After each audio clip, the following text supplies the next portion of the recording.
জানো আজকে কি হয়েছে? আমি ডিম কুড়াতে গিয়েছিলাম, এই যে এতগুলো ডিম এনেছি। কুড়িয়ে আনলাম।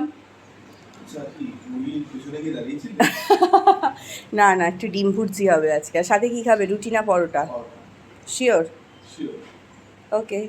যেহেতু একটু ওয়েদারটা মেঘলা, তো কিছু একটু স্পেশাল ব্রেকফাস্ট খেতে মন চাইলো। আজকে তো অপশান দেওয়া বৃথা। রুটি পরোটার মধ্যে ও সবসময় পরোটাকেই চুজ করে। কেন? সাথে তো একটা ভালো জিনিস হচ্ছে, রুটি নয় কেন?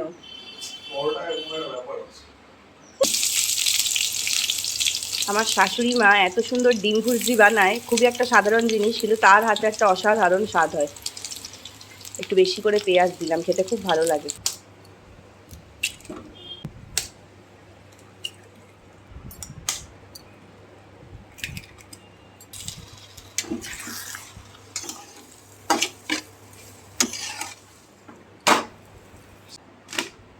রেডি। খুশি?